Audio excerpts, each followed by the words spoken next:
Welcome to our executive video series here at the Zero Trust Summit. We're here with Justin Wilkins, Director of Systems Engineering at Varonis. And Justin, thank you so much for joining us. Thank you for having me. I'd like to start by asking, do you believe that federal agencies, senior executives kind of above the IT level, really have a full visibility of kind of the gaps that must be closed to achieve zero trust objectives? So I would say no. If you look at CISA's Zero Trust guidance, they are very clear that this is a data-centric architecture focused on protecting critical data and services. So agencies have spent decades moving information from the analog world to the digital world, and they've made investments on the perimeter, things like IDS, IPS, firewalls, web security gateway, endpoint protection, but they've never really put the controls or visibility in place to identify what's going on inside of the network. So what we see when we work with organizations is that that is the single biggest gap. So every year we perform a global data risk report where we aggregate the results of thousands of risk assessments we perform across commercial and federal organizations.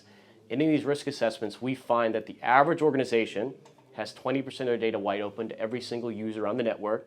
So anyone that logs into the network has access to 20% of an organization's data, 17 million files. A lot of this information contains highly sensitive data, things like PII, PHI, CUI information. They have no visibility into how users are interacting with the data, and that creates a significant risk, and it's really an impediment to beginning to move down the path to zero trust. So without visibility into the data itself and what's happening on the network, you can't begin to implement a data-centric architecture, and you're not going to be successful in building a zero trust program. So next I'd like to ask, what do you see are the most significant technical challenges that government agencies are generally facing right now in establishing a zero trust environment? So I want to expound on the point that I made earlier about zero trust being a data-centric architecture.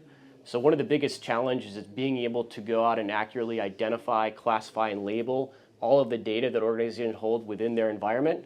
You cannot begin to broker just-in-time access on critical data and services without first classifying and labeling all that information. And organizations have collected hundreds of terabytes, some of them petabytes of information over time. And without the ability to automatically perform that classification, there's no real way to start that zero trust journey. So we were working with a very large civilian organization that was in the early stages of building out their zero trust program. And one of the things that they recognize is that without visibility into the data itself, they cannot begin to implement the requirements across the other pillars. So their focus was to start with the data, getting the visibility into who has access to information, doing content classification, automatically apply the labels. They were then able to institute user activity monitoring, so they're monitoring what users are doing inside their network across all those key data stores. They're then performing analytics, so now they're monitoring how data is being used, and then they're eventually going to be able to take that information and feed it into a policy enforcement point to broker those just-in-time access requests, those just-in-time decisions. So I think for me, the biggest challenge organizations face in implementing a zero trust architecture is really addressing the data pillar requirements, the CISA maturity model and the DDCO model, which is who has access to data, can I label it, can I tag it, do I have the analytics that are required to accurately inform a policy enforcement point to broker access dynamically, and that's the biggest challenge. Makes a lot of sense, and certainly an important place to start. Justin Wilkins, thank you so much for joining us and sharing some of your insights with us here at the Zero Trust Summit. Awesome, thank you.